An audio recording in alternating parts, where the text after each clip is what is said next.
Well, hello everybody. Welcome to another game in the Demolition League.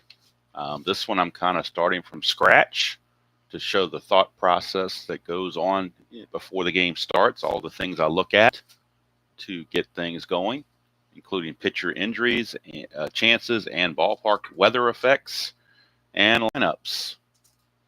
So we're going to have the Dodgers and the Cubs. This is the second game that they're playing against each other. The Cubs won the first game 1-0. We have Kyle Hendricks, a right-hander, against Yamamoto, the Japanese sensation from last year for the Dodgers. I don't know if I can pronounce his first name. It's Yoshinobu Yamamoto, I think is how it's pronounced. He was 7-2 with an ERA of an even 3. He had 18 starts for the Dodgers.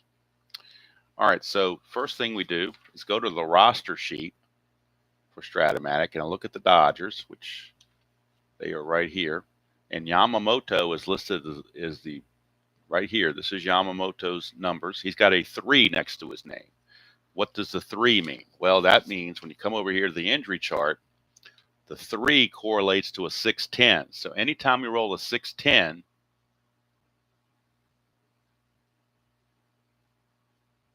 hey, cool deal, Thomas. 610. We roll a 610 means he is susceptible to injury. Doesn't mean he's going to be injured. It means we roll for the injury on this particular chart. Kyle Hendricks for the Cubs. Look at him. He's got a 1. The 1 translates to a 612. So anytime we roll a 612, he would be susceptible to the injury bug. So 610 for Yamamoto, 612 for Hendricks. All right, now we're going to do ballpark effects, weather effects here in Los Angeles. Well, they always say it never rains in Southern California, but you never know. So we're going to go ahead and do the hello, Mr. Grapes, and hello, Kathy. Good to see you with coffee. Oh, you know I'm not playing a game without my coffee in hand. Fresh cup of coffee right here, ready to go. All right, so Los Angeles weather effects. This is a night game in April/May, so we're going to be right here in this little block, these 3 numbers here. Roll the D20. If we get a 1 to 7, we have good weather. If we have 8 to 19, it's average. 20 is bad. So let's see what we get here on this D20. It's a 7, so we have good weather here in Los Angeles. That's not a surprise, is it? So singles are 1 to 3, lefties and righties, but home runs have a slight split, 12 for lefties, 15 for righties. So I'm going to put that in here. And the singles were identical. They were both 3. So those are the Dodger Stadium effects. So that and the pitcher injury are 2 things I do before I start the ball game. Now, once this league gets going and I get familiar with the players a little bit better, then I will I'll make my own lineups. But for this one, I went to what they did primarily, and so I have the lineups already figured out. I'm going to turn this slightly so I can write better. And as you know, my handwriting is definitely an Achilles heel for me. So for the Cubs, let's get the Cubs out first. If we're going to have the Cubs, we need to have the Cubs out, right? Craig Counsell's Cubs, they came in and stole the first game from Los Angeles. So we're going to have Nico Hoerner. He's going to play second base and lead off. And this is, again, going by what the Cubs did in real world with this lineup. That's what I'm using. And Nico Hoerner is a 1E10, so obviously very good defender, and he runs at a 16. All right, batting second will be Saya Suzuki. So I don't know if it's Saya or Saya. Maybe it's Sia. I don't know. If it's home run, maybe it's Sia. So it's Suzuki, not to be confused with Ichiro. He is in right field, where he is a 4 -2 E7, and he runs at a 13. All right, batting third will be former Dodger Cody Bellinger. He's in center, and he's going to be a 2 -2 E4. And I realize this might be a boring part for some people, but some people like this. So maybe it's all part, like Mr. Guterman said, maybe it's all part of the zen or whatever of getting in the mood for Strat. I don't know. All right, Christopher Morel is going to be the third baseman. He is a 5. That's going to be trouble maybe. But they put him at third base, so we'll put him at third base. He's a 5 and an E22 and a 14. All right, then we have Dansby Swanson, the shortstop. 1E6 with a 15. So he's actually a really good fielder. It's nice for a team to have the middle infielders be 1s. That you need to be strong up the middle, and they definitely are. All right, Ian Happ, I had him lead off in the first game when I made my own lineups, but here the Cubs have him down in the 6th position. So that's where we'll put him, in the left field. He's a 2 minus 2 E1, and that's a 14. All right, and then we're going to have Garrett Cooper. He will later go to Boston, but right now he's with the Cubs, and he will be the designated hitter. And I still cringe when I make that term, especially for a National League team or a National League game. So still kind of cringe about that. I still haven't gotten over that yet. Catching will be veteran Yan Gomes. He's been around for years. His T rating is a 6. Pass ball is a 0. And he is a 3-1, 3+1, and an E1 he runs an 8, about that's as slow as you can be offered for Strat-O-Matic. They don't offer any slower. And at first base is Michael Bush. He will bat 9th, and he is 3E5 and a 12. All right. I usually get the team color dice, but both teams are blue and white, so I didn't think there'd be much of an advantage there. And the pitcher is Kyle Hendricks, who is 4-12 with a 5.92 ERA, but he did start early on for the Cubs, so that's what we're going to have. So that's the Cubs. Those are the Cubs, and I'll take the bench players. The bench players I have are Michael Tauchman, Nick Madrigal, Miles Mastrobuoni, backup catcher or other catcher Miguel Amaya. And if you watched last night or the other when I had the doubleheader or whatnot, I explained that my roster size has changed, or roster makeup has changed. I was doing 13 position players and 12 pitchers, but the 5th starter doesn't really get any activity early on. So we're dropping the 5th starter. We're adding an additional position player. So Pete Crow Armstrong is the new addition for the Cubs. He will be available off the bench. All right, so we got their benches and bullpen for the Cubs. They're out of the way. And now we can go to the Dodgers. And leading off, not to be confused with the feline on Spokane Steve's channel, but Mookie Betts is going to lead off and play shortstop, where he is a 3E24 and a 14. Batting second is you-know-who, Shohei Ohtani. Only a DH. No other way. I guess if they didn't have DH, they'd probably put him in left field or something. He runs at a 17. And hitting third is former Atlanta Brave Freddie Freeman. He will be at first base. I apologize. If somebody's making any comments, I'm not looking at them right now because I'm concentrating on this. I will get to those in a second if there are any. So I don't want you to think I'm ignoring anybody. It's just I'm not looking. So let's see. Smith is the catcher, and his T rating is a 6. His PB is a 0. That's Will Smith. He's going to try to get jiggy with it. He's a 3 minus 3 E5 and a 12.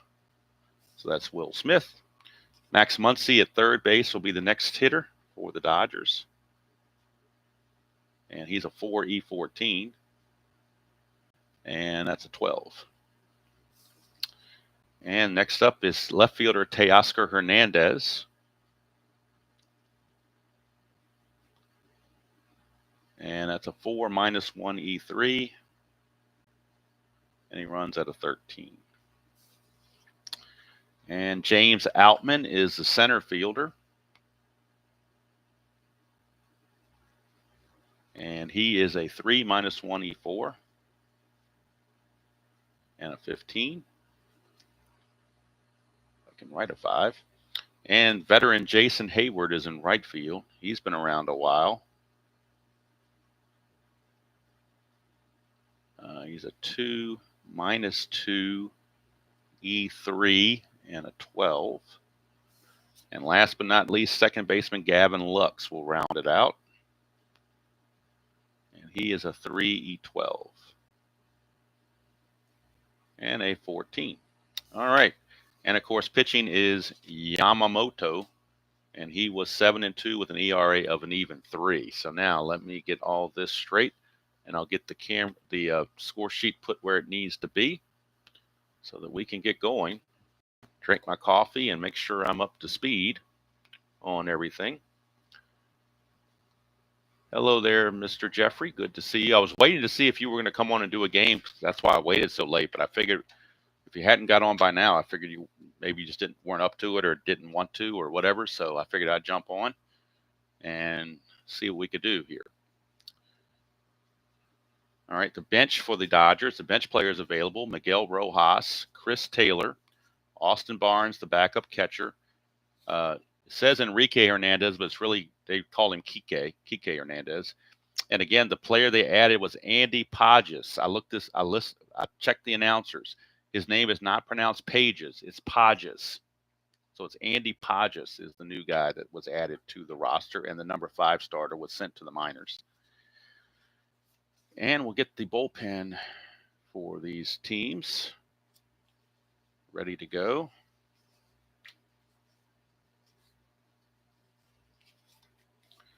All right, so I think we're just about ready to go here. Coffee in hand, so as long as I have my coffee, I'm okay, I guess. Strat and coffee in the morning, can't beat it. All right, I believe we are ready to go. Game number 8 out of 270. Hello, Brad. I haven't seen you in a while. Good to see you. Oh, really? 3 weeks in Richmond. Cool. Were you talking about downtown, or were you out like in Short Pump or Henrico, or were you like literally downtown? Or were you in Chesterfield, maybe in the south, closer to where I am?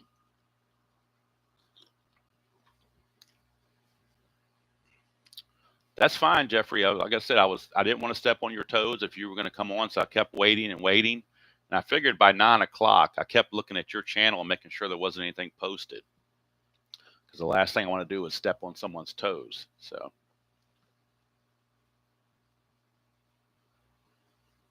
Payas, like I said, I heard the announcer call him Pages, so maybe I misheard what he said. He probably won't even play in the game, but if he does, we'll figure something out. Gotta have that good. To borrow a term Jeff uses a lot, that's some good coffee. In case you're wondering what kind of coffee I drink, I go to either Food Line or Walmart, whoever happens to have it, and I buy the McDonald's coffee breakfast blend, McCafe breakfast blend. That's my coffee of choice, and that's what I'm using. All right, so I think we're ready to go now. I think everything is in place. Got our dice. Like I said, I just went with basic dice today. Nothing, no team colors or anything. And I think we're ready to go. Cubs won the first game over the Dodgers. So the Dodgers trying to even this series. And Yamamoto, I looked it up. He's a right-handed pitcher, but the way he throws, he's more effective against lefties. If you look at his card, he gives up less hits against lefties. He can get dinged in column 4 against righties and column 6 against righties, but column 4 and column 6 aren't quite as damaging against lefties. So even though he's a righty, he was more effective against lefties. All right, so we're ready to go. Nico Horner, the batter. 5-4, and that's going to be a catcher X right off the bat. Catcher X, and that is Will Smith. He's a 3-E5. 3-15, but nobody's on base, so there's no chance of wild pitches or pass balls or any of that baloney. So it should just be probably a foul out or something. Let's see, 3-15 for a catcher. is a foul out. Assuming there's no error, there's a 10, and Smith's an E5. No 10, so it's simply going to be a foul out to Will Smith for out number 1. And Nico Horner is retired. That'll bring up Seiya Suzuki. In the 24 season, he hit 283, 21 home runs, 73 runs batted in for Seiya Suzuki. Oh, that one die didn't go through, so let's try this again. My rule is all 4 have to go through and stay in the tray.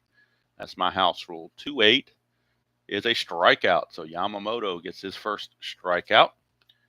And that'll bring up Cody Bellinger, former Los Angeles Dodger from a few years ago. 6-8, left-handed as a base on balls. So first walk issued by Yamamoto.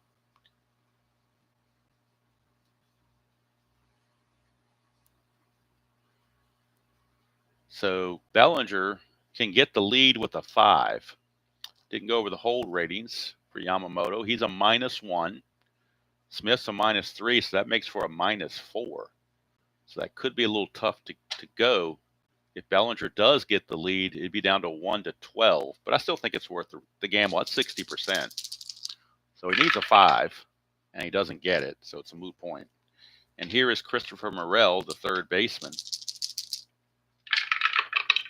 It's a 5-7, and that's a ground ball, second base X. Second baseman Lux was holding Bellinger, so he will jump up from a 3 to a 4 because he is responsible for holding the runner. So he's a 4E12.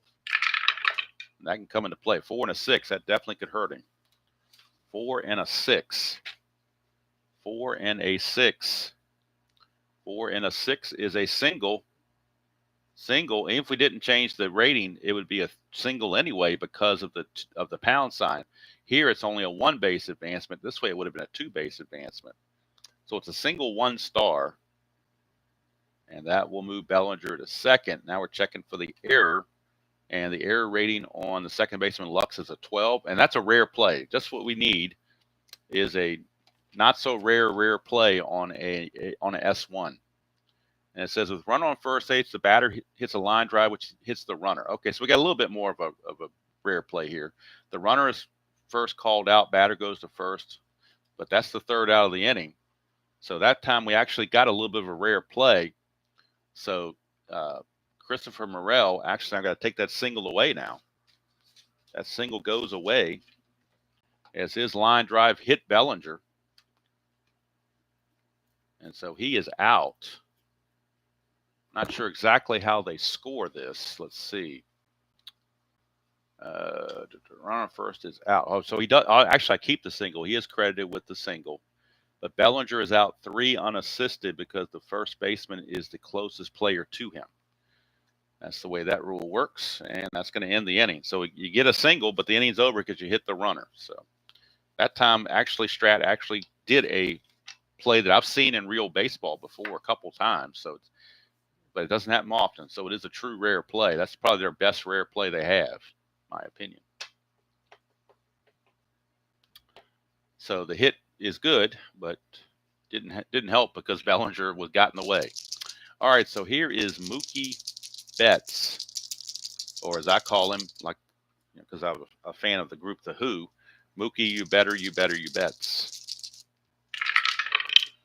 2-8, and that's a leadoff walk by Hendricks.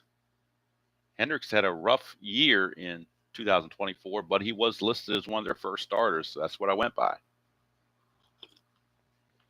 Betts now, pardon me while I take a sip of coffee. Betts now with a 6 can get the lead. That is a 9. He does not get the lead. So we'll do Hendricks. He's a +1, and Gomes is a +1, so he's a +2. And for everybody that came in late, Hendricks 6'12", he gets possibly injured. 6'10", Yamamoto possibly gets injured. So here comes Shohei Ohtani.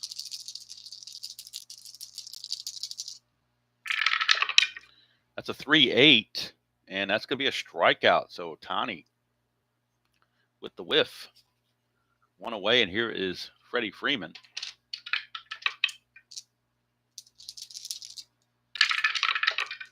That's a 2-6 for Freeman, and he draws the base on balls.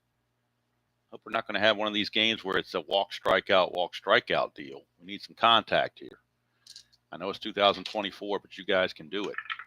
Here's Will Smith. 4-6, and he does make contact. 1's a double, 2 to 20's a single. That's 2-star single. And the Dodgers take the lead 1-0 as Mookie Betts will score. Freeman will take third. RBI single from Will Smith. Dodgers lead it 1-0. Smith will not be held. And here comes third baseman Max Muncy. Cubs looking for that double play. 5-10. Ground ball shortstop X. It's possible they could get that. The shortstop is Swanson. He's a 1. He was not holding the runner, so he keeps the 1. So it's a 1 E6. If he gets a good D20 roll, he can turn the double play. 15. That's a good roll. So he will 1 to 15. A 1 and a 15 is a G1. That's a total of 13. And Swanson is an E6. So we go to shortstop, E6. There's a 16 and 18, but no 13. So this will be a 6-4-3 double play, pitcher's best friend. And the Dodgers are limited to just a 1 run. Could have been worse. We go to the second, 1-0 Dodgers. I would say men in blue, but both teams wear blue in their jerseys, so can't really differentiate. And now here is Swanson to lead things off. 5-10, and that's going to be a ground ball shortstop X from Mookie Betts. He's a 3E24. Hello, Larry. Good to see you. 3E24. 3 and a 13 should be okay. 3 and a 13 is a G2. That's a 10, and he's an E24. There's no 10, so Mookie Betts makes that play. 1 away, 1 shortstop retiring the other. And here's Ian Happ, left fielder. Hello, Roger. Good to see you. Cubbies are down 1-0, but it's early. Happ, 4-10. That's a strikeout. Yamamoto's second strikeout. As I said earlier, he's actually more effective against lefties than he is righties. Just by the way he pitches, the breaks on his I don't know if it's a fork ball or a slider or whatever he throws. They said I looked it up. Left-handers hit less than 200 against him, where right-handers hit about well over 200 against him. So it was a big discrepancy. Here's Cooper, the DH, 6-11. Now 6-10 is the error chance of the injury chance, but not here. 6-11. So 6-11 is a ballpark single check. First one of those. It's only 1 to 3, so that's going to fail. And he will line it to Betts at short to end the inning.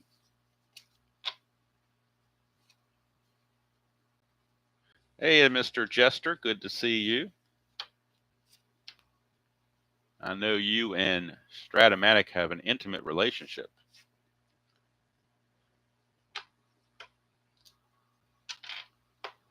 Hello, Alan. Good to see you. And Jester, I don't know if you know this or not. I don't know it. I just noticed it maybe the last couple years or so. I don't know. But I remember when we used to talk about Strat 4 or 5 years ago, we made fun of the $2 processing fee that they had on their website. I noticed that's no longer there. So I wonder if they just got backlash and decided not to do it, or they just figured they'd find other ways to gouge us, like in the shipping cost or whatever. I don't know. But there used to be a $2 processing fee on all orders, and that's not there anymore.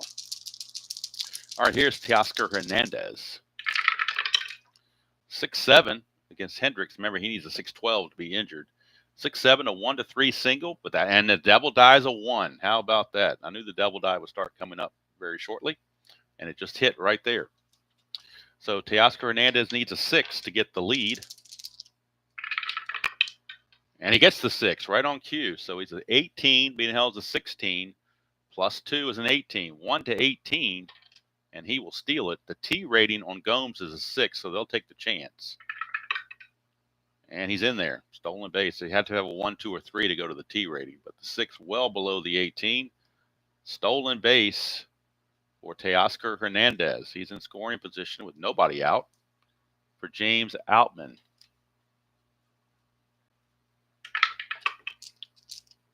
Yeah, it was something like if you wanted to order, say you wanted to order back in the day when they offered that cardboard super advanced chart, it was $5. but then by the time you added the $2 processing fee and the shipping, it probably cost you $30. It was funny, but it wasn't funny at the same time. But it was just funny, outrageously stupid funny. All right, here's Outman. 2-8 against the right-hander is a strikeout. So Outman out on strikes. Second strikeout for Hendricks. Brings up Jason Hayward.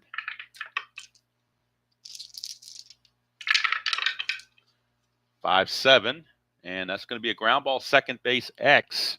Hernandez was not being held on, so the second baseman Horner will keep his 1 as a rating. But since it went to second, we know that Hernandez is going to go to third, even if the play is made. So that's an 18. 118 is a G1, and that's a 12, and he's an E10. There is no 12, so it's just a G1, which means there's a ground out to second, and the runner takes third base. So 2 outs, and at third base now is Teoscar Hernandez. For the number 9 man, Gavin Lux. That's true, Dr. D, and that's one of the points that ID made years ago. And I guess I'm guilty as charged, but he was saying something about, as long as people keep buying Strat-O-Matic products, they're not going to change.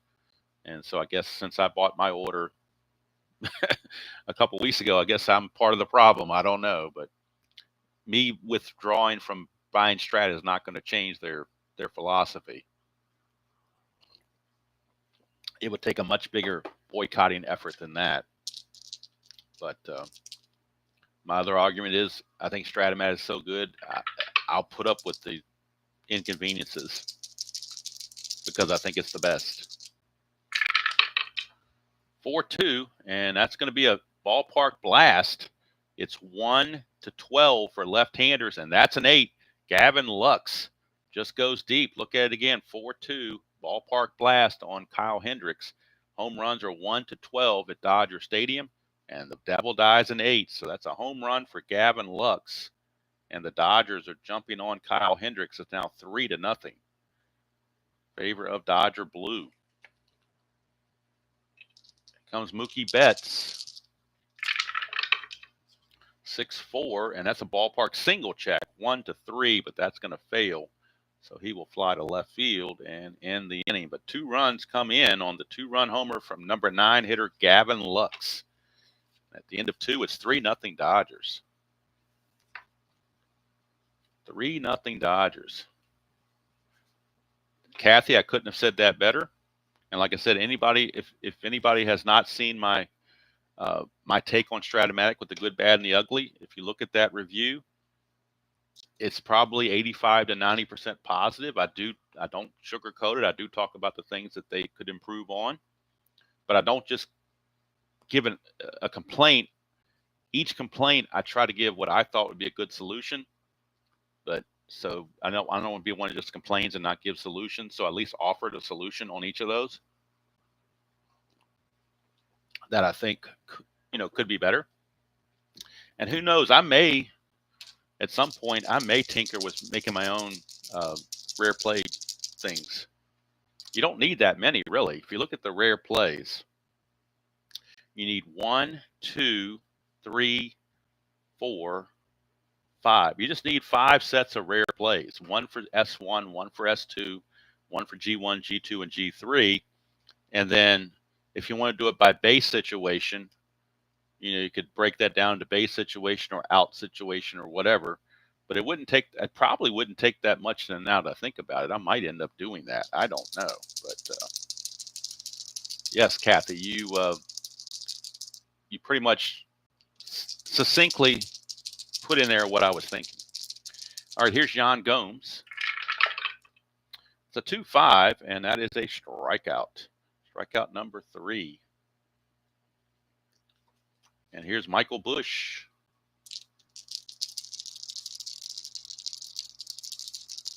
Yeah, Dr. D, I was thinking about possibly using replays and trying to work it in somehow into Strat, because Replay Baseball does have a big book. I mean, heck, I just had it here a few minutes ago, and I don't know what I did with it, but oh, here it is right here. Replay Baseball, just as an example.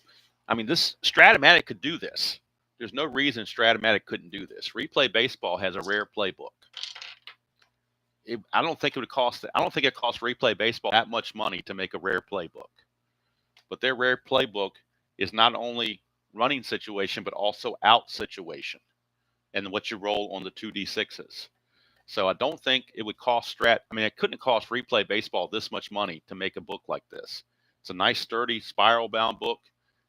Heck, I'd pay an extra $5 or $10 or whatever it was if they came out with something like that, because it's a one-time purchase. Once you have it, you have it. But I just think they could do something like that, step up the old game, as they say.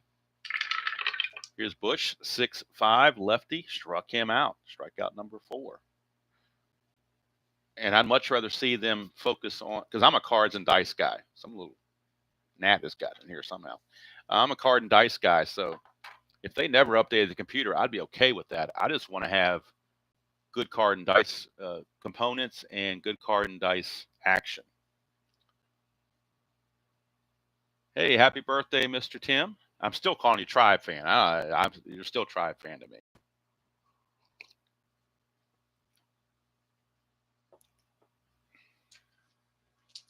I agree, Jeffrey. They could at least do something, but I mean, Replay, I think, has it down pat there. It's a nice little succinct booklet in spiral bound form where everything's all in one place.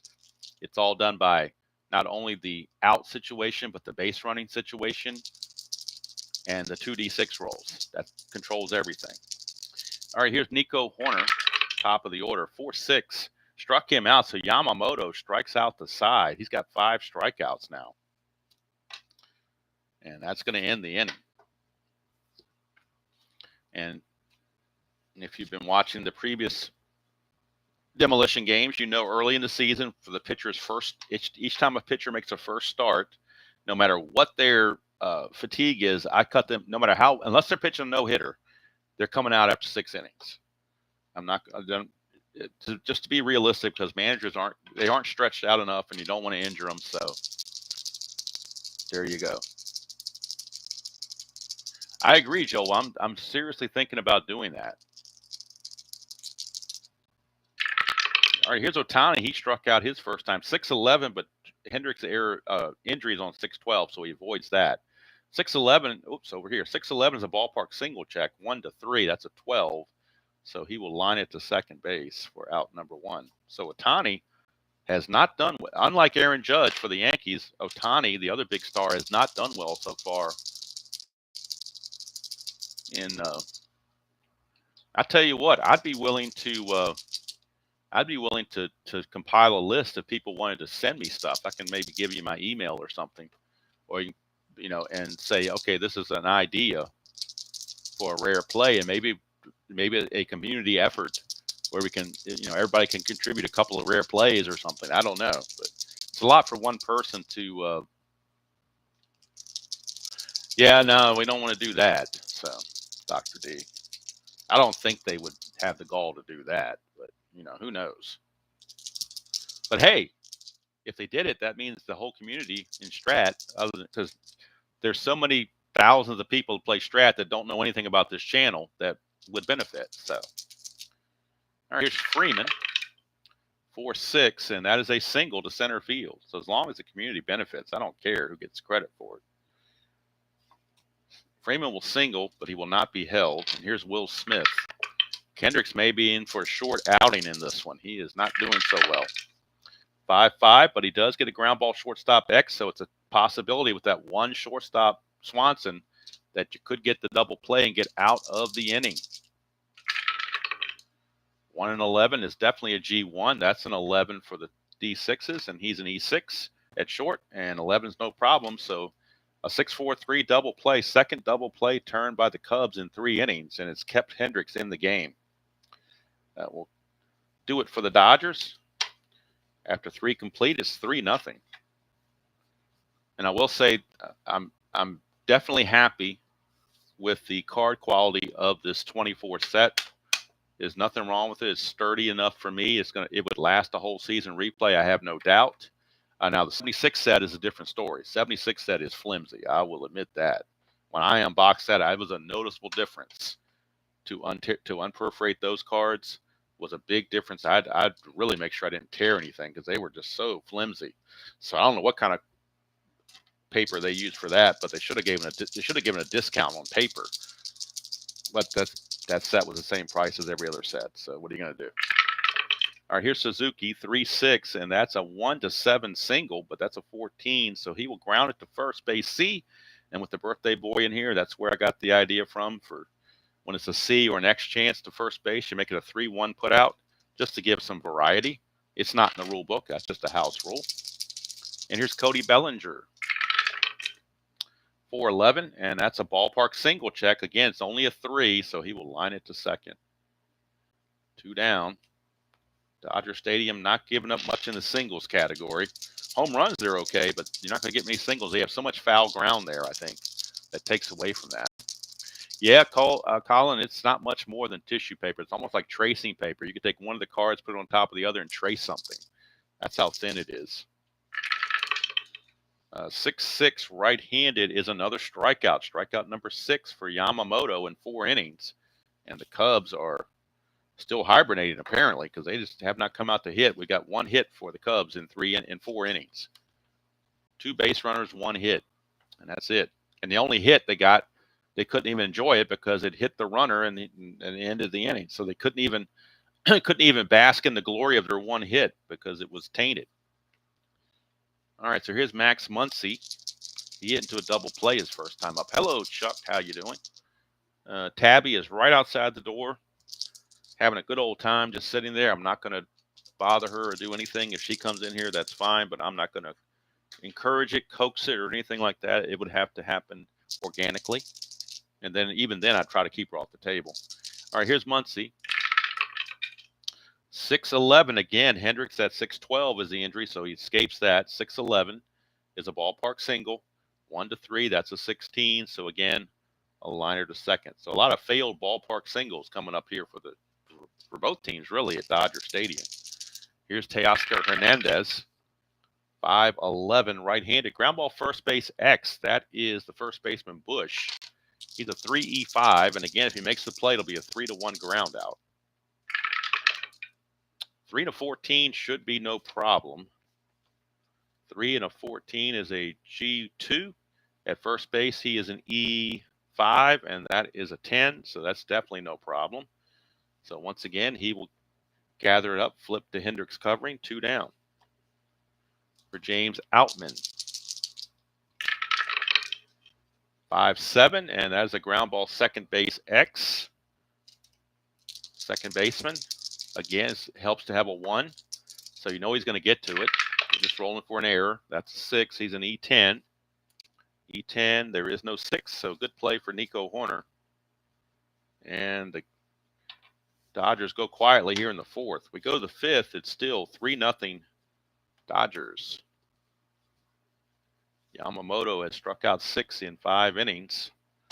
He'll be facing Swanson, Happ, and Cooper for the Cubbies.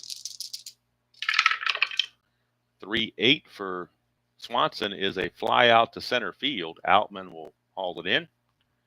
1 down, and Yamamoto seems to be large and in charge. Here's Ian Happ. He struck out his first time up. 1-8, and 1-7 is a single, but that's a 16, so he's going to line it right to Freddie Freeman for out number 2. And that'll bring up Garrett Cooper, designated hitter. 4-7, and that's a strikeout. There's a dot there, but he has not hit his fatigue inning yet. Strikeout number 7 for Yamamoto. And we go to the bottom of the 5th, still 3-0. Tell you what, I played that doubleheader last night. Might not do that very often because I was kind of, you would think Strat would be relaxing, but playing a doubleheader is kind of taxing. My voice was kind of crackling there at the end, and probably because it was getting late at, like 10 o'clock at night or something. I was probably getting tired anyway, but it was fun. Unfortunately, the second game did not turn out quite as well as the first game did, but that's okay. It's all part of the fun. Here's Hayward. 3-10, and that's going to be a ground ball to third. Morel, despite being a 5 range third baseman, was able to make that play. Here's Gavin Lux. He homered. First time up. 6-9 again. 6-12 is the injury, so 6-9's okay. It's a ballpark blast. This could be another home run. 1-12, and the double die comes up a 1 again, and Gavin Lux has done it again. 6-9, ballpark blast. It's a 12, and that's a 1, and of course he has normal power. So Gavin Lux hit 10 home runs and 439 at bats, but he's got 2 of them in this game. That's why the devil die is the devil die. Camp is a 1. When you least expect it, it's going to bite you with a 1. So it's 4-0 Dodgers. Hello, Bart. Good to see you. 6-7. Hendricks got to stay out of this column. 6 is killing him. 1-6, and the devil die comes up a 1 again. I'm telling you, it comes up more than 5%. It's documented. It's indisputable. To borrow the phrase that Kevin Bacon used from A Few Good Men when he went over the case against those 2 guys, he said, those are the facts, and they are undisputable. So I'll use that same line right here. I watched a couple scenes from that movie the other night. It's just a really fantastic movie. All right, now Betts has a chance to get the lead with a 6. Doesn't do it this time, but that's a 2. That means he could possibly balk. But Hendricks has no balk rating, so no worries there. But now that means Betts cannot establish a lead. So he will stand pat. Hello, Mr. Tony. Yeah, Bart, I realize that, but I'm short on cards. So even with the extra players, they don't give you that many. I mean, I'd be playing guys that had like 20 at bats. So I'm still following the 25-man model. I mean, I guess technically you could say they've got 26, but the 5th starter is never going to appear. So I just went in and took him off the active roster because he's not going to pitch for a while. He would just be sitting there taking up space. 110, and that's a ballpark blast for Shohei Ohtani. 1-12, but this time the devil dies a 13. So Hendricks catches a break and Ohtani does not. It's a fly to right, 2 down. And this is Freddie Freeman. And of course, this is not as played and all that stuff. This is more fantasy. Well, the whole thing's fantasy, but I mean, this is more conjured up. So I feel like I have a little more liberty to do things unconventionally. Although I do try to stick to the rules as much as possible. Here's Freeman, 6-3. That's a ballpark blast. 1-12, and that's gone. And that's going to be it for Mr. Hendricks. He can't take it anymore. He has given up. That column 6 is just doing him in, and it has done him in. It's now 6-0. Look at it again, 6-3. Another ball. Look at all those diamond shots he's got in that column 6. 6-3, and Freddie Freeman, of course, has normal power. I mean, after all, get 22 home runs, so he's going to have normal power. And the devil die comes up with a 2. So they're going to go and they're going to try to get Hendricks to finish out the inning since there's 2 outs and the base is empty, and then they'll bring somebody else to pitch the 6th inning. But we'll see what happens here. 4-9, and he gets him to ground to third to end the inning. So that's going to do it for Hendricks. He's not going to go 6. He's only going to go 5, but he will give up 6 runs, all earned. Not a pretty outing. He walked 1, 2. He struck out only 2, and he gave up 1, 2, 3, 4, 5, 6, 7 hits. And out of the 7 hits, 3 of them were left the yard. So not a good day for the Cubbies right now. So that's going to do it for Mr. Hendricks. And now I got to pull up the Strat computer because I entered the game once already, so I want to see on a glance because I don't have the score sheet in front of me. I want to remember who pitched for the Cubs in game 1 so I don't pitch them in game 2. I like to keep the pitchers fresh.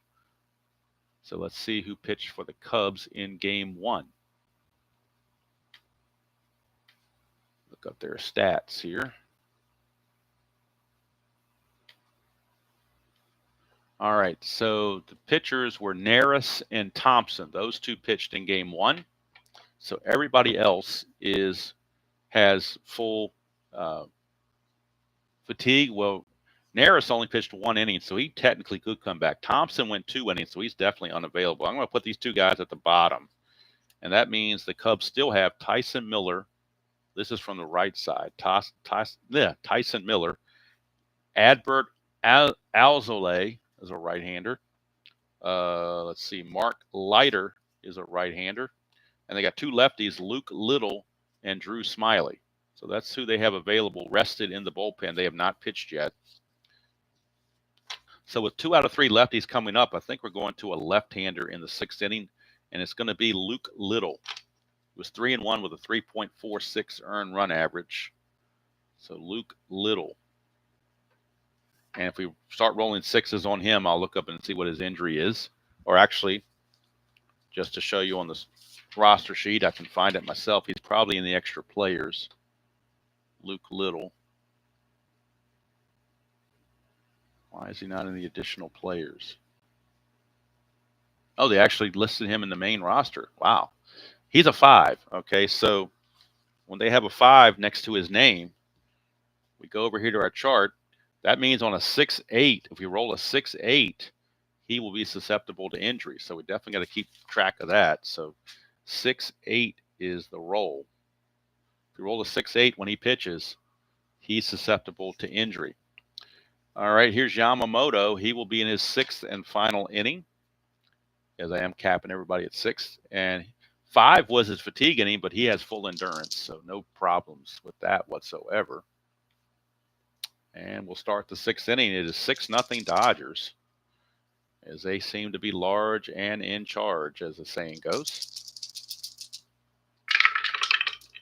112 for Gomes, and that's a split chance. 1-9's a steal, but that's an 18. He's going to line it to short. And somebody asked me at one point, what was the purpose of this triangle to split this up? I don't know if Strat ever gave a definitive answer, but I guess it's to drill down on some of his results, not give him a strikeout all the time. I don't know. In advance, it'd be a strikeout. Super advance, you give him a chance to get an extra hit here. I don't know that I've ever had a good answer given to me, or I've ever heard one, but all my own answer is that's the way Strat rates it, so that's what I'll go with. All right, here's Michael Busch. That's a 110, and Busch has a ballpark blast. 1-12, that's an 8. It's gone. The Cubs are finally on the board. He's normal against righties, so the home run is good for Michael Busch. Cubs are going to head for the mountains of Busch. And they get a run on the board. It's now 6-1. 6-1 as the Cubs finally find the ballpark blast. I didn't think Dodger Stadium was that friendly for home runs, but it must be. I always thought it was more of a pitcher's park, but maybe they brought in the fences or something. I don't know.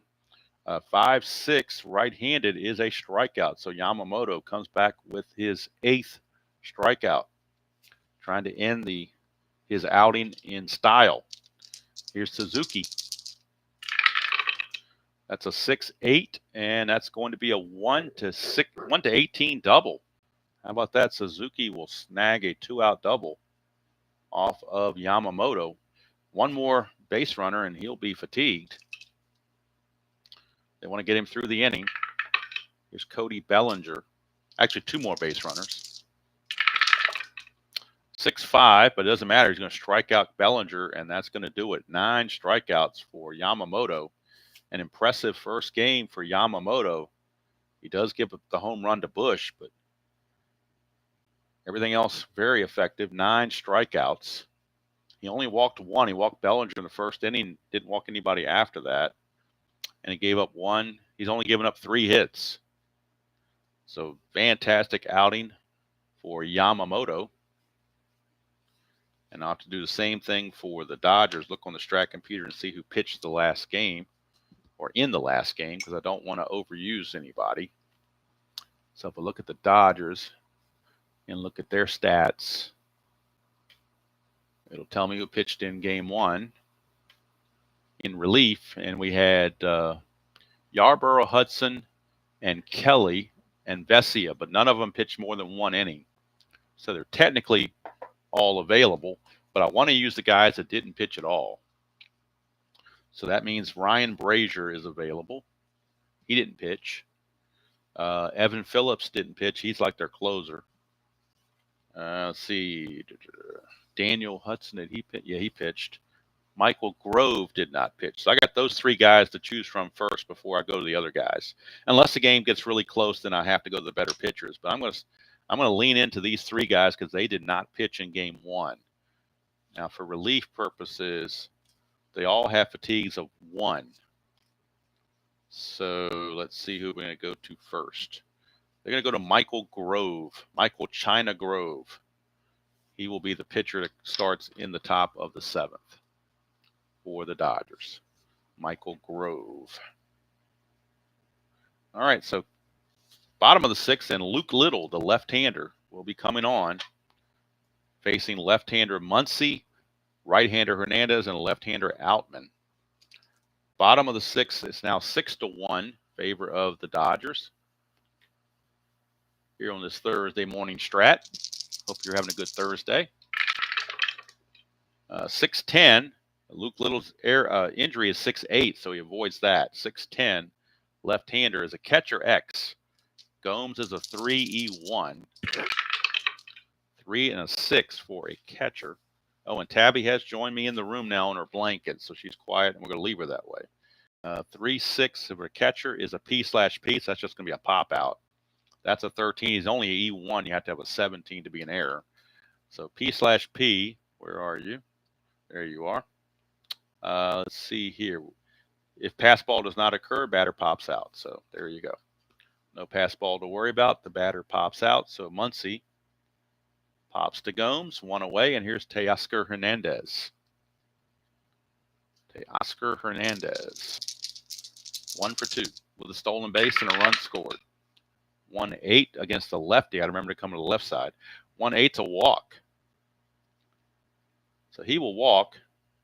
Hold rating for Little is a +2 to go with Gomes +1, so he's a +3. But they're up 6-1. You know what? They're going to try for the lead anyway. Pedal to the metal. And they get the 6. How about that? He gets the 6. 18 -2 for being held is a 16, +3 is a 19. So 1-19, and he's a T6. I think they're just going to go ahead and concede the base. They don't want to throw the ball away. So that brings up Outman.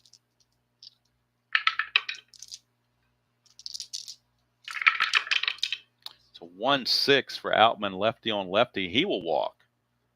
So first and second with 1 out, and Little in the 24 season walked 18 in 26 innings. So that's pretty high. See lots of walks on his card, so that's the danger you have. But you got to, they're on the roster, so you got to use them. Another lefty, Jason Hayward, with another lefty, Lux. So I had to go with a lefty. And when you're down 6-1, you don't use your best lefty. You kind of go with the mop-up guys, and he's the definition of a mop-up guy. 1-3. That's ground ball to short. That'll be a double play. That is the 3rd double play hit into by the Dodgers. And that's the only reason why this game isn't about 10-1, because of these double plays. So Little does his job in the end. 1 inning, no runs. He walks 2, doesn't strike anybody out, didn't give up any hits. So how about that? So Luke Little is done. And now for the Dodgers, it'll be Michael Grove to start the top of the 7th. He is a -1 hold. Smith's a -3, so we got a -4. And we'll check his injury chances on the roster sheet. Grove for the Dodgers is a 4. It's a 4 there. So we go to the chart. 4 is a 6-9. So if we roll a 6-9, he is susceptible to injury. 6-9 for Grove. All right, so he's going to face Morel with a 6-1 lead here in the top of the 7th.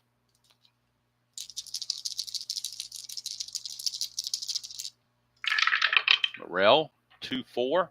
That's a home run chance, 1-16, and the double die cooperates, and that's gone. Christopher Morel, right there. Look at it again, 2-4, home run, 1-16, and that's a 10.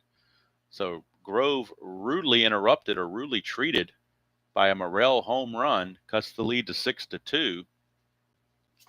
It was a solo shot, so it didn't hurt him too badly.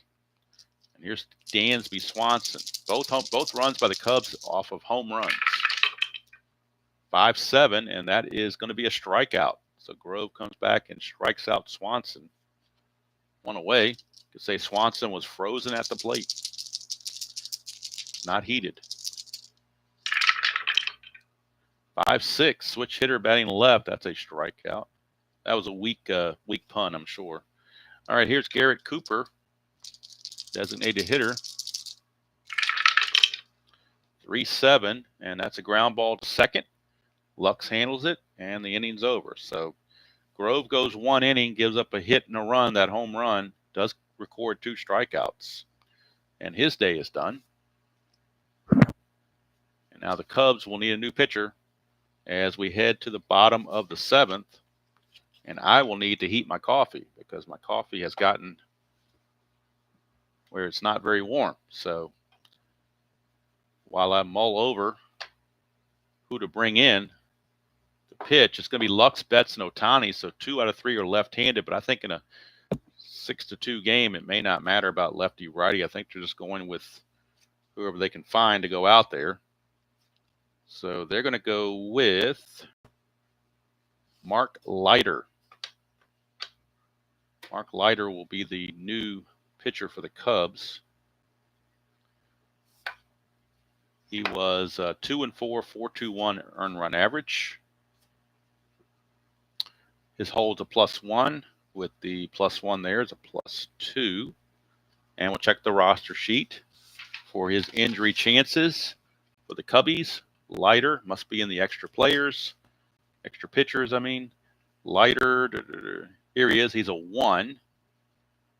No, I'm sorry. Yeah, he's a 1. There's 2 Leiters, a J Leiter and an M Leiter, but he's a 1. He's got 2 cards. That's what the X2 means. He's carded twice, probably American League and National League.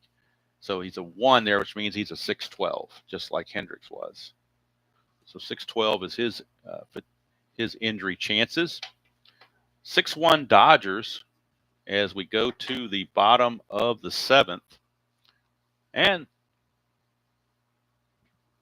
the bottom of the 7th means that we are looking at Take Me Out to the Ball Game. But before we do that, now I got a cheap call, a spam call coming in, so get rid of that. Before we do that,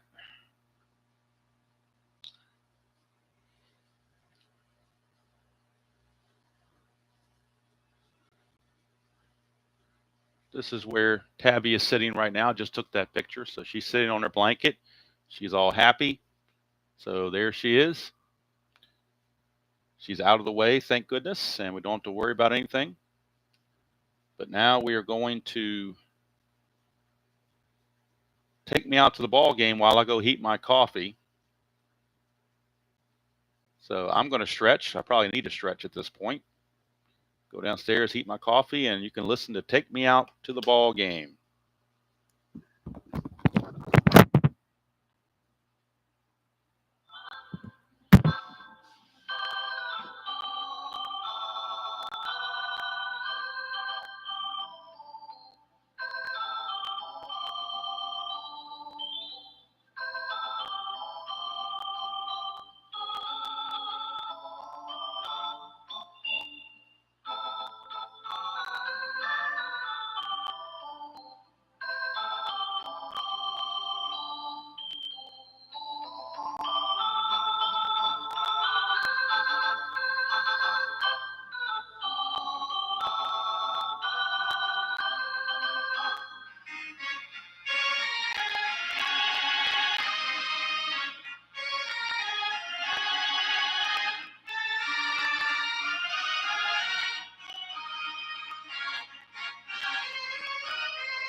All right, we are back and ready to go. for this stretch run here.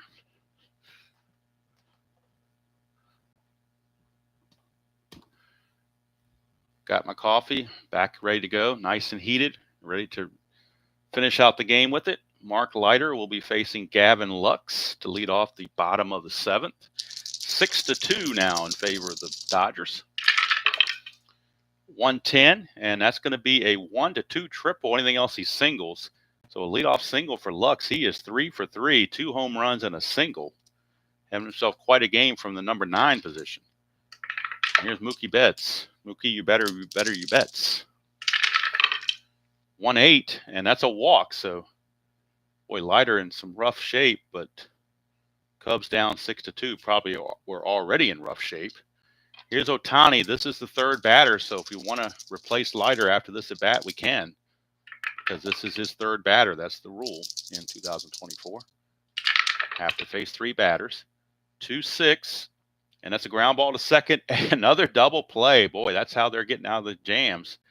4-6-3 double play. That is the 4th double play turned by the Cubs in this game in 7 innings. They have turned 4 double plays. And that's the only thing that's keeping them from getting really blown out. So with 2 outs and the base is clear, Freddie Freeman is your batter.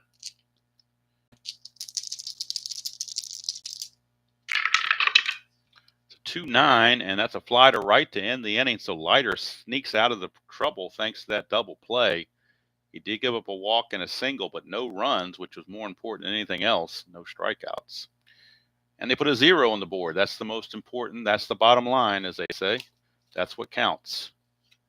So we go to the top of the 8th, and pinch hitting is now allowed if I want to do that or go that route. So the Dodgers will bring in Ryan Brazier. I guess it's Brazier, not Brazier. I'm pronouncing it sort of like Frazier, like Joe Frazier. I'm guessing that's how it's pronounced. 1-0, 3.54 earned run average. He did start 4 games as an opener because he's got a starter 1. So he was an opener at some point. Maybe I'll do that in one of these replays. I'll do an opener because that's a thing nowadays. Tampa Bay started that mess. All right, Brazier is on. Brazier is a +1 hold with a -3 for a -2. And we'll check Brazier for injury. Brazier of the Dodgers, injury-wise, he's in the extra players. Brazier, where'd you go, Brazier? There he is. He's a 5. So 5 means, I believe that's a 6-8. Let me double check it. I almost memorized these numbers now. Yep, 6-8. So if he rolls a 6-8, he will have to come out for injury purposes. Due up for the Cubs, it's Gomes, Bush, and Horner.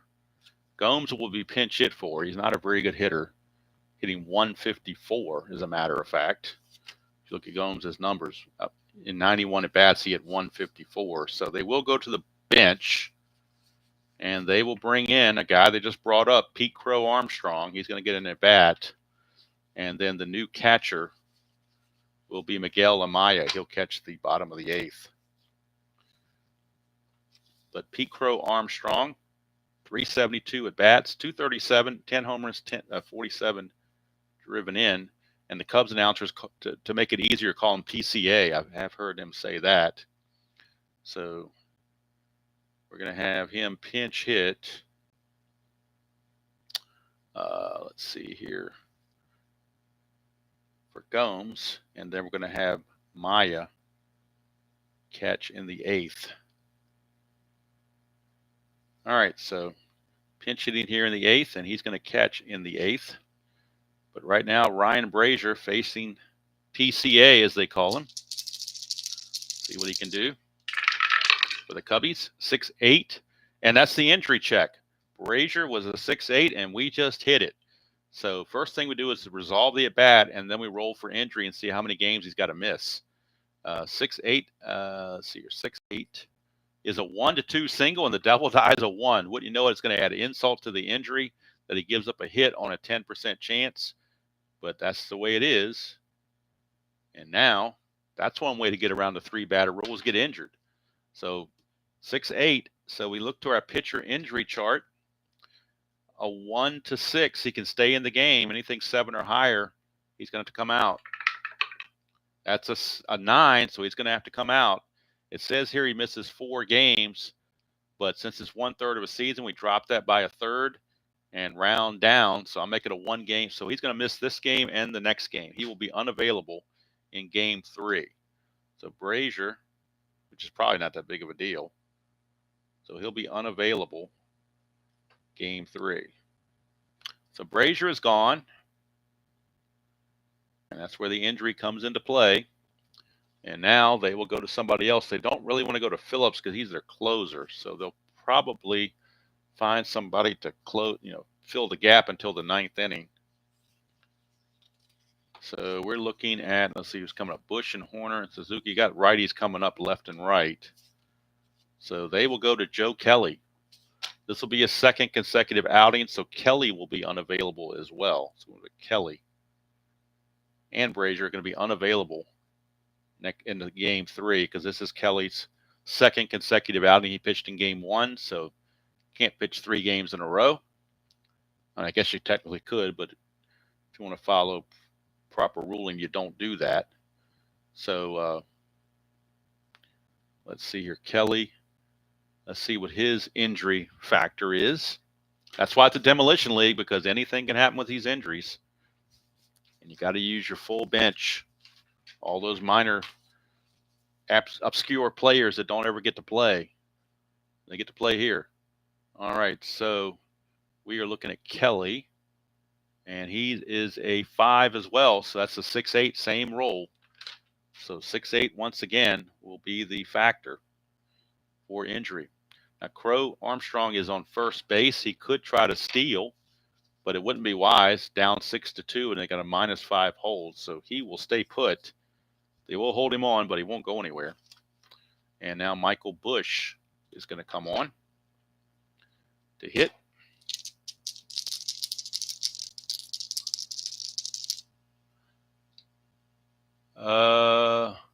I know Earl Weaver did that back in the day, Justin. Earl Weaver would put a pitcher.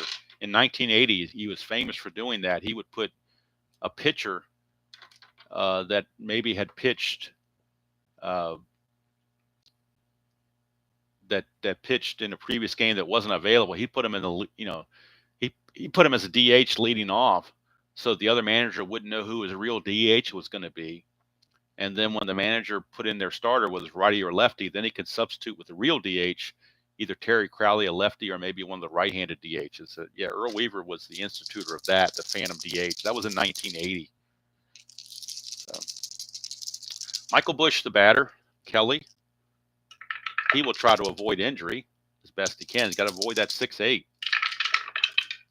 It's a 4-5. He did that, and that's a strikeout. So Joe Kelly gets the strikeout on Michael Bush. 1 away, and here's the top of the order for Nico Horner. He's 0 for 3 with 2 strikeouts. He's trying to avoid a hat trick. 5-3, fly ball left field X. Left fielder is Hernandez. He's a 4E3. 4 and a 16, he will definitely get to that. 4 and a 16 is an F2. He's an E3, and that's an 11, so no error there. Good play for Teoscar Hernandez. 2 down. 2 down for Seiya Suzuki. He's got the power. 1 swing of the bat, and we get a 6-4 game, and all of a sudden it's a brand new ball game. And then you'll be seeing Evan Phillips real quick. But Suzuki has to do it first. Let's move this over just a touch. If we get into column 6, I'll move the cards over. Put it that way. We don't. We get 1-9, and that's a strikeout for Suzuki to end the inning. So much for that thought philosophy. Nothing happening there. We go to the bottom of the 8th, and the Cubs will need a new pitcher. That's it for Joe Kelly. He will go 1 inning, strikeout 2. And like I said, he is unavailable for game 3 because that's 2 consecutive games. But Evan Phillips, who has not pitched yet, will pitch the 9th for the Dodgers. He is technically their closer. He had 18 saves, 5-1 record, 3.62 earned run average. And let's check out his injury rating. Evan Phillips. Evan Phillips. He is a 1, so 612 will be his injury factor. Less likely to come up with a 612 than you do a 6-8. So now the Dodgers the Cubs rather, will need a new pitcher. And coming up for the Dodgers is going to be Smith, Muncy, and Hernandez. So they will go with this guy, Adbert Alzolay, I think is how it's pronounced. That's how I'm going to pronounce it anyway, until somebody tells me different. Alzolay. Check out what his injury rating is. He's in the extra players. Alzolay is a 5. That means a 6'8 again. That's a popular number in this game, 6'8 for fatigue. For injury. So Alzolay is in, and he'll be facing Smith, Muncy, and Hernandez. And like I said, if we get to column 6, I'll move the cards over. Right now, I'm running out of room. But I don't want to cover up the rest of the score sheet either. So I'll just move them over, forget column 6. That'll solve that problem. Hello, Jeremiah.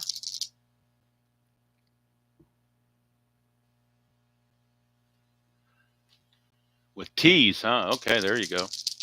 I don't know if anybody's noticed this. If you watch any, I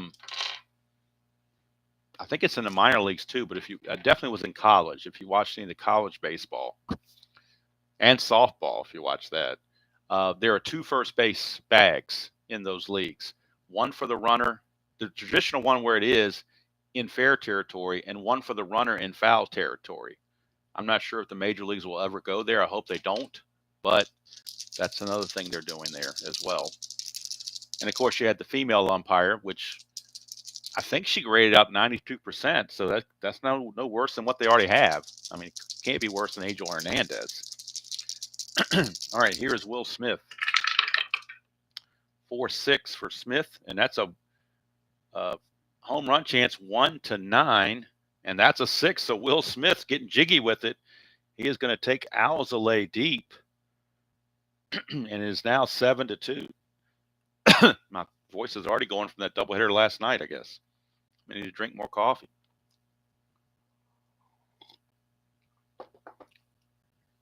One thing I'm surprised they have not done with the ghost runner is not make it the last guy that made the out, but give the manager a choice to put a pinch runner, your fastest runner in there to run, but you don't take the other guy out of the game. You just give him a faster runner, like a courtesy runner. I think softball has courtesy runners.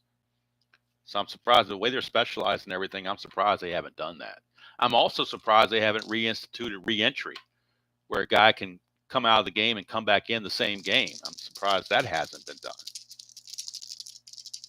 Here's Hernandez, 4-11, and that's a fly to center, 1 away.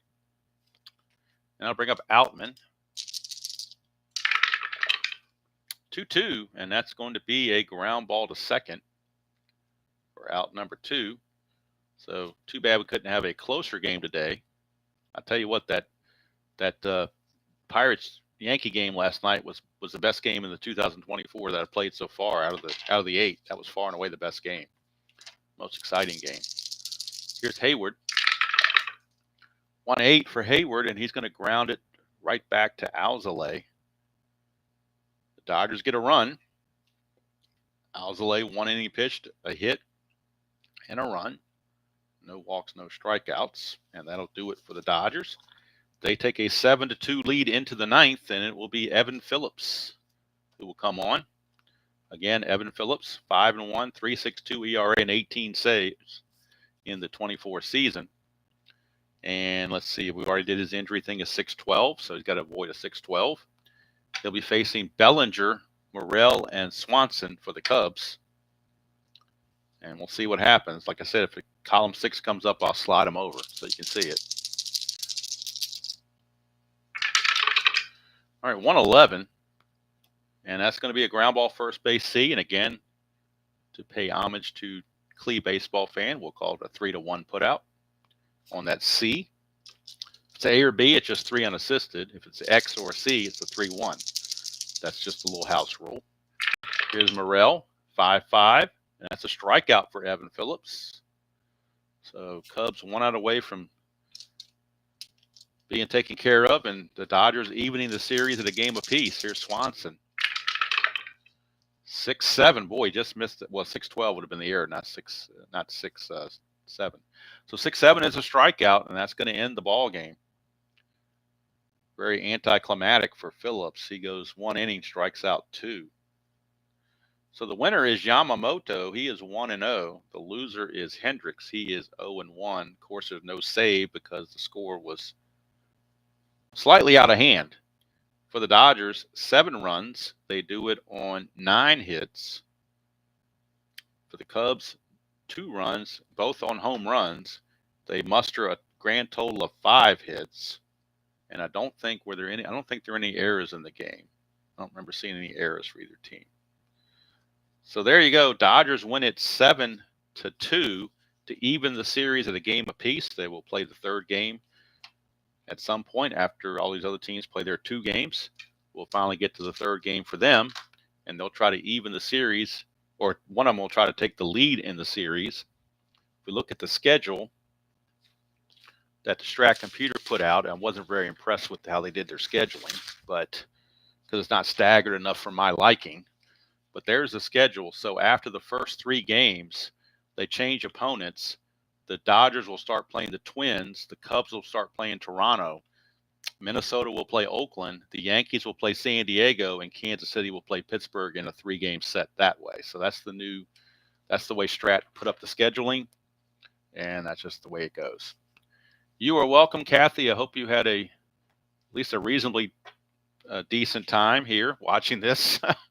My penmanship, like I said, is definitely lacking, but hopefully it's not so bad that you can't read anything. Hopefully it's somewhat deciphered. Hopefully it's not hieroglyphics out there. So I do thank everybody for tuning in and spending part of your Thursday morning. Yeah, that it's supposed to avoid collision, but I'm not for it. It's just stupid. There aren't that many collisions at first base. I mean, if you want to, first baseman is the job is the first baseman. Well, first of all, it's the job of the runner to stay in that running lane. If you stay in that running lane, you should not be hitting the first baseman. If you're between those 2 chalk lines, you're already in foul territory. So they need to enforce that. If they enforce that, then you just call the batter out a couple times. That'll take care of that. And then the same with the the Posey rule they did back about blocking the plate. That's crap too. Marlon, you want a copy of that score sheet? Be glad to get it to you. Let me give you my email. Oops, hold on. And this is for anybody that wants one. I'll be happy to do it. And no, don't hate on me because I still use AOL. I'm ancient. But if you want to just send me an email. Say put Strat score sheet or something in the title, so I know it's not spam. And I'll be happy to send you. It's a 2-sided score sheet. That's the thing. So when you print it, make sure you choose the option that says print both sides, because when you take this and you flip it over, you got the next game right there. So it saves paper, of course. Oh, it's definitely blank. I'm not going to send you one that I've typed in and everything. It's blank. I kept one that's totally blank, so that's not going to be a problem. I'm not going to send you something that has all that junk on it. It's going to be totally blank, and you can do whatever you want to do with it. Oh, Larry, you have AOL as well, so I don't feel as bad then. Okay. I just never changed it. I really didn't think about changing it. This is the original Strat-O-Matic Form B score sheet, the score pad. But and I know Mr. Guterman loves these, but playing the modern season, I mean, you can get away with it playing 62 or 68. Most teams aren't going to use more than 3 pitchers a game, but when you play in the modern season, you better have at least 6 slots for one team by itself. So these really, I mean, I like the format of it and everything, but it just, for what I'm doing now, this would not fill the bill, because I would be making so many marks over here trying to figure out what pitcher went where, and it just would be a mess. So I think this other one is nice and clean. It's separated. You don't have to draw any lines to separate the teams. They're already blocked off and separated. So whoever created this was a genius. I got it from Spokane Steve, but he got it from somebody else. So, I don't know who the originator was, but very appreciative of whoever it was. So I'm going to put this game in the Strat computer so I can get up to date. There are 2 more games left to be played in the Game 2 section of the Demolition League, and that is Kansas City, San Diego, and Toronto, Oakland. So we played this one.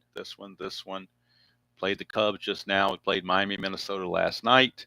So Kansas City, San Diego, Toronto, Oakland will be the next game. I don't know when it's going to be. Might be this afternoon. I don't know. I am working on something. I'm going to try to get it presented this weekend, but it may not. The timing may not work out. But I'm going to try to present, and this is the idea I got from Mr. Guterman, which I thought was a great idea. I'm going to try to present a radio broadcast of the 1976 game between the California Angels and the Boston Red Sox from August the 12th, 1976. 10-inning game. Both pitchers went all 10 innings. And it was Louis Tion against Nolan Ryan. So I'm going to present that in a radio format. But I'm going to try to present it where it doesn't sound like Strat, but it sounds like an actual game on the radio. So that's going to take some doing. I'm going to try to do it. I'm going to have to figure out how to do pitch by pitch and fill in some, just fill in some imaginary balls and strikes and whatever. And I'll try to figure out something. It's just, and I'm trying to get the actual stats of the players up to that date, so I can get the average and the home runs, the RBIs. There's no place that lists an ongoing that I know of. If anybody knows of a site that gives RBIs for the players as the games go, a running total, I should say, that would be awesome. Retro Sheet, I was able to get the averages and the home runs. Baseball Reference just gives me the averages.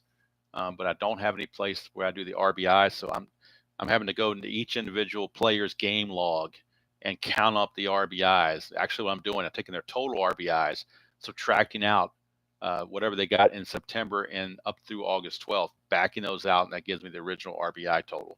So that when I'm doing the game, I can say this player is hitting this average with this many home runs and this many RBIs, which is what you would hear in a regular radio broadcast. So I'm not going to use the dice tower. I'm going to use a felt dice tray, so the sound is not, you're not making those sounds of. Yes, I've already picked the thing for baseball ambiance sound in the background, so I'm going to try. I mean, it may flop, but I'm going to try to. I'm putting a lot of effort into it, so I want to be prepared. I don't want to rush it. I would like to do it this weekend, but. Yeah, that's the thing, Justin. And I'm not technically savvy, Justin. I've got to do it the old-fashioned way, so I don't know. And what I would put on the screen is a picture of Anaheim Stadium because that's where the game is played. So the thumbnail or the thing you'd see on screen would be just a static picture of Anaheim Stadium back from 1976. I'll try to find a picture from back in the 70s, put that out there, and then do the radio call on the. I'm not going to get that fancy, Jeremiah. I'm not going to be doing that. I've seen what they did back in the old days where they used to have to do that. They read off the ticker and did the thing there. I'm going to try to be more modern than that, because really on radio broadcasts, when I listen to a game on the radio, I don't hear the crack of the bat most times. Most times I just hear the announcer in the crowd. So I don't want to go overboard on that. It's an experiment. It's a one-time thing. So if it fails, it fails. It's going to be a recording, obviously. I can't do this live because I'm not going to be able to deal with, replying to comments and stuff. So it'll be pre-recorded, but it may be a 2.5-hour video because if I'm doing every single pitch, it's just going to take time. So what I may do is go to either Action PC Baseball or Diamond Mine because they have pitch by pitch mode, and maybe have that up as I'm playing the game, and then that way kind of follow along with what they're saying But then now, if a hit comes up, then I have to go straight to the strat roll and do a strat roll for it. So I don't know. I'll figure something out. I will figure something out. But I have done a lot of background on it, and I don't know if I've got to try to make sure I don't get copyright strikes or whatever. But I am going to try. I did try to find some radio advertisements from 1976. I'd want to play into the ad, between innings. But I want to make sure that, I mean, if other people have them out there and they're not getting strikes, I assume I can use it and not get a strike. But I don't know. I don't know the rules of YouTube. Sometimes they're very wishy-washy about those. So I don't know. I'm just going to give it a shot and see what happens. It's pre-recorded, so I'm going to upload it. So that way, if there's a problem, I guess YouTube would tell me when it uploads. Say, hey, you can't do this or you can't do that or you can't monetize it, which is fine. If you can't monetize, I don't care about that. I just want to get the game out. So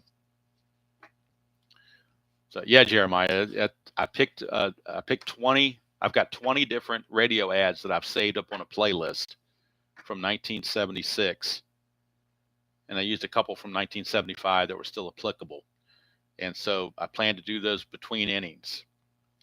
So, and I can't do accents or whatever. I'm supposed to be doing it from the perspective of the Boston Red Sox radio network, because I'm supposed to be broadcasting this West Coast game back to the East Coast. That's the whole point. So I would, if this thing comes off and I upload it and it goes through and everything, I will probably post this like at 10 o'clock at night. So that way it gives you the feeling, I'd probably do it on like a Friday or Saturday night. But it gives, that way you get if you watch it when it first comes out, you'll get the feeling of listening to the game on the radio late at night while the game's on the West Coast and you're back on the East Coast. So,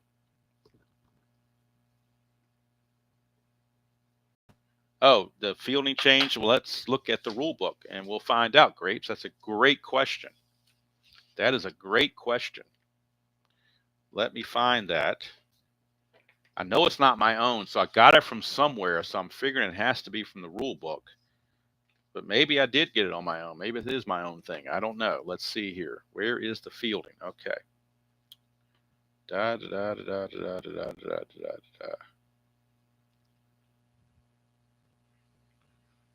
reading through the rule book right now as we speak to see if it shows it on here. Let's see here. 23.83, is that what you're saying? Let me look at that. I was in 22. I wasn't in 23. So let me go back to 23.83. Yeah, here we go. You got it. Thank you, Joel, for that. Grapes, here it is. 23.83 is the rule. I knew I didn't make this up. I had to get it from somewhere. So 23.83, right here, it's even underlined. When an infielder is responsible for holding a runner and a GBX is hit to him, add 1 to the fielder rating. So that's where I got that from. So when you think about it, and it may be, I'm not sure if it's, if it's fair, but it's almost a double ding here, because let's say you're a 2-rated infielder, but you're holding the runner as a second baseman and the ball is hit, a right-handed hitter hits it to second and you're holding the runner and you roll a 7. Well, normally you'd make the play on a G2, but now you got to come over here and it's a G3. So not only do you get penalized here, but you get the pound sign on top of it. So holding the runner, you get dinged. Almost think you get dinged twice, because you get holding the runner is you get the 2 stars here, and I don't know. It just seems like it's an extra thing there. But that's where I got it from. I knew I got it from somewhere, because I wouldn't have thought of that on my own, I don't think. So it says here, example, with the runner held at first and left-handed hitter at the plate, a shortstop rated 2E20 becomes 3E20. Okay. Now it does say max level is 5, because you obviously can't have more than 5. But yeah, that's where that came from. Good, great question, Grapes. Great question. Love questions. That's a great question. That's how people learn, is asking questions. And if it's not a learning thing, at least it's a confirmation thing. So So yes, it becomes an SI2 if by moving it over, it turns into a pound sign result. That turns into an SI2 because it says here, if symbol is followed by a pound, then the following two situations use SI2. The infielder's position in, or the infielder is responsible for holding the runner. So that those two cases turn that into a SI2. Absolutely correct. And it makes sense because if he's trying to, I'm not sure exactly, a right-handed hitter you expect them to pull. So the shortstop is not going to be going towards second base on a steal attempt. He's going to be covering the hole. So second base is going to be a little bit closer to second base, and that hole between first and second is going to open up a little bit wider with the right-handed hitter. Conversely, same for the left-handed hitter with a shortstop. So I can see the reasoning behind that. So anyway, so yes, if you send me an email to that address, I'll be more than happy to send you a PDF of this score sheet, totally blank, not my stuff I typed in there on the other games, but just a totally blank, clean, virgin score sheet, unadulterated by any markings at all. So if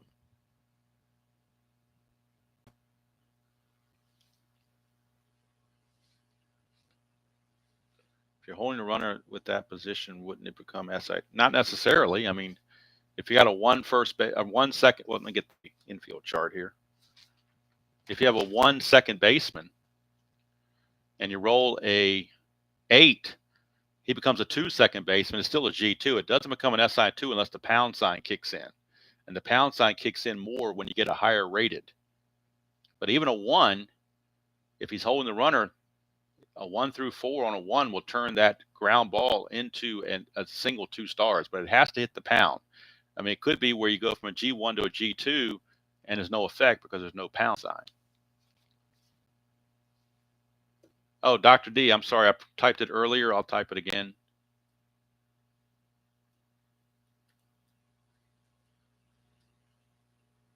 That is my email. If you want to send me an email, I'll be more than happy to send you a PDF copy of this score sheet. It is front and back, 2-sided. Of course, you can only print one side if you want. I mean, it's up to you. I just think it's nicer to print 2-sided.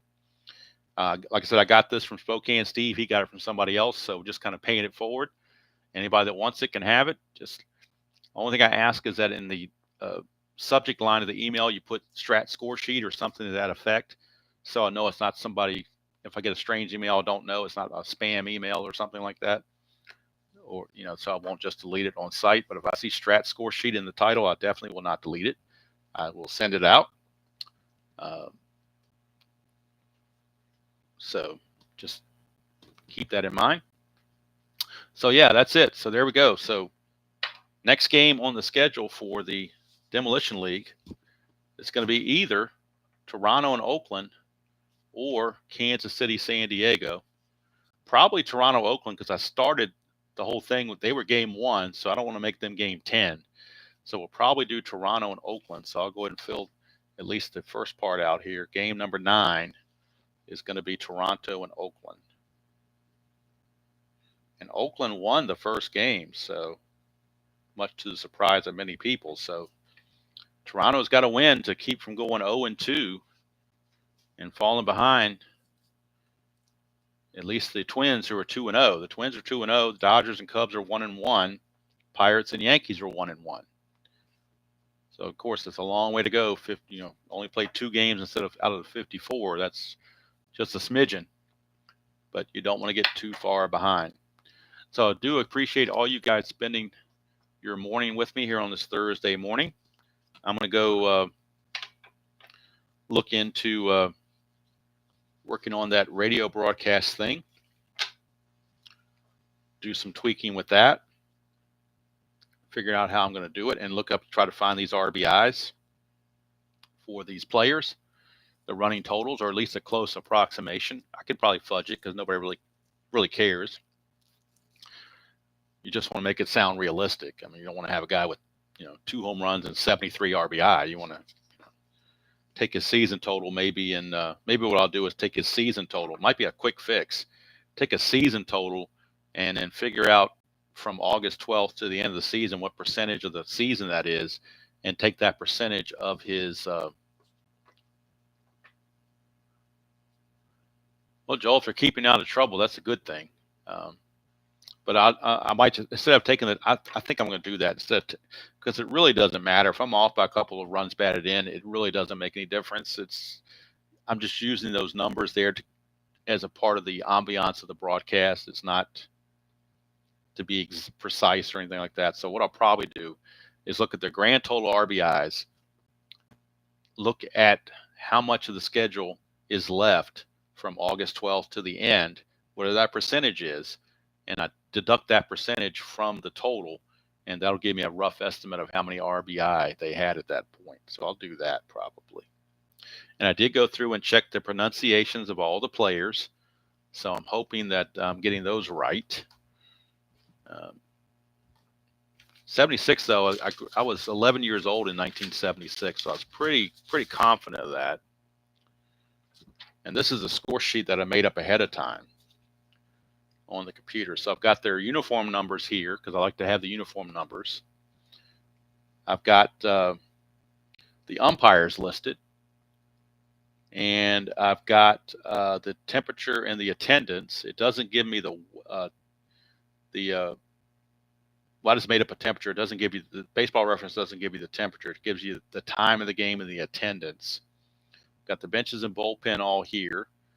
I've got the fact that this is the third game of the series, and the Red Sox lost the first two games. And the manager, Norm Sherry, just took over for Dick Williams. I think this will be his fifth game for the Angels since taking over. So I'm trying to get these little tidbits to throw out there. And, of course, got the lineups, the records, and all that stuff. So the only guy that had a question with pronunciation was this guy, and I found out, at least I'm pretty sure it's accurate, it's Solita and not Salita. I think it's pronounced Solita. So that's what I'm going, Tony Solita. That's the way I heard the announcer say it. So I'm going with Tony Solita. And then you got these guys in the bullpen. And, of course, if you know me and Mr. Guterman, we talk about Willoughby from the Twilight Zone. Make fun of Willoughby. He's in the bullpen for the Dodgers. So got this all ready to go. Just not sure when I'm going to do it. It was played August 12th, 1976. If you look the game up, it was a great game, 10 innings. Both pitchers went 10 innings. And so that's what I'm going to be shooting for. If I don't do it this weekend, I'll do it next weekend. But I'm going to try to figure it out. Oh, cool. I'll check on those sites, Dan, and check it out. But I'm pretty sure. Well, actually, I did go back and listen to a radio, because they have radio calls, original radio games on YouTube. And so I listened to an Angel radio game, and they were giving the starting lineup, and I'm pretty sure he said Salita. So that's what I'm going to go with. So, because I want to get it right. All right, that's going to do it from here, folks. Appreciate all you spending your time with me and helping me through this replay.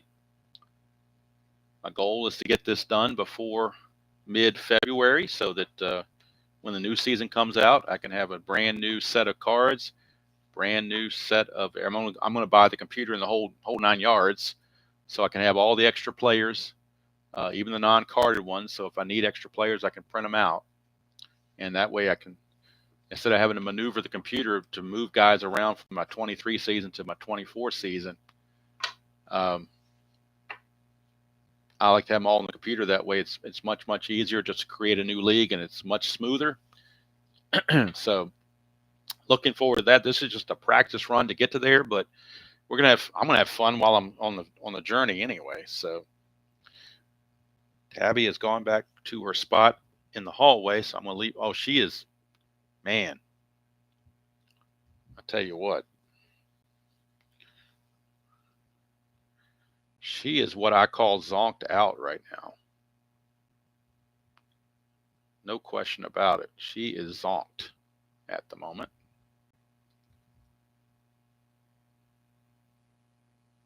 She is definitely zonked.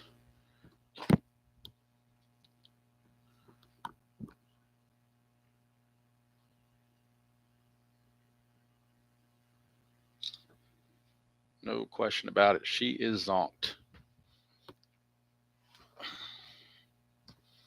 That's, whoops, went the wrong way. Get her back over here. Turn her around. There's Tabby sitting by the window. That's where she likes to sit, but she can sleep. No question. Cats can do that. Cats are excellent sleepers. I've never seen anybody sleep as good as cats do.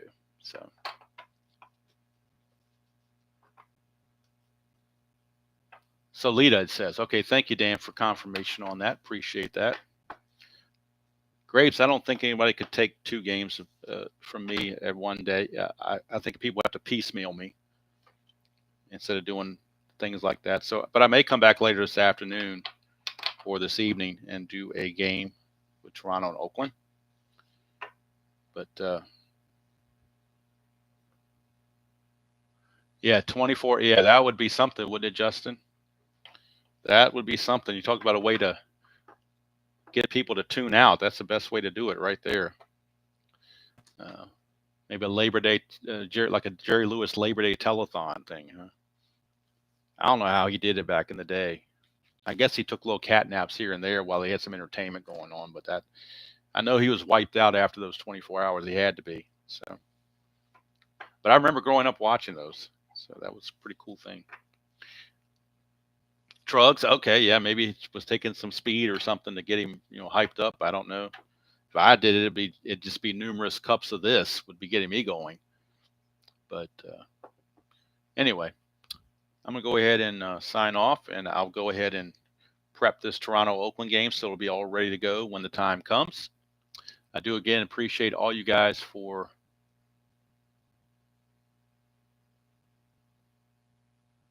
Yeah, it's only on the score sheet or the rule book, I should say. It's not on the cards. They don't put the number on the cards or anything. Be nice if they did, but I guess they figured the score sheet takes care of it. I don't know. And of course, when we get a little further along, i.e., the games, the first 3-game series is over, and we go to the next 3-game series, then I will be instituting rest rolls, solitaire chart lineup rest rolls. We roll 1d6. If you roll a 1, then you check the center fielder, third baseman, and DH and see if they have to be rested, and that's determined by how many at bats they had. And that kind of adds a little more spice to it, I think. So that's something I'll be doing starting with the 4th game of the series. After we play the first 15 games, so we start with game 16, basically. So something that makes it a little more fun once you get into it. And once I get some stats going, it usually takes a while. For me to get into a replay, I really have to see tangible stats accumulation. That's all part of it. So hopefully after so many games, that'll kick in as well. All right, guys. Thank you all for keeping me company on this Thursday morning. I've been retired for a little over 2 months now, but I can tell you what, I have not experienced 1 minute of boredom. Strat-O-Matic is certainly helping that, but I've got things to do around the house. When the weather's nice, things to do out in the yard. And you'll be happy to know I cut the grass last Friday and was yellow jacket free. No experience, no encounters at all with any flying insects. I was okay there. And so that was a good thing. So that's going to do it from here. I look forward to catching you all the next time, whenever that is for me. I'm not sure when that's going to be. I might do something around maybe 2 o'clock if Uncle Ron, maybe if he's doing a game, I'll wait till after he's done. I might slip in this Toronto-Oakland game. And then tonight, finalize it with Kansas City, San Diego. So you get a demos triple hitter, just not back to back to back. So maybe I'll do something like that. I don't know. But I still think it might be a tangible thing that maybe I can have overexposure where I'm on here too much. So I don't want to go through that. But we'll see. We'll see how things are going, how things are feeling, how Tabby is feeling, whether she wants me to give me the freedom to do it or not. We'll see. But until next time, this thing got crooked all of a sudden. Until next time, enjoy playing whatever game you choose to play, however you choose to play it, and I will see you all down the road.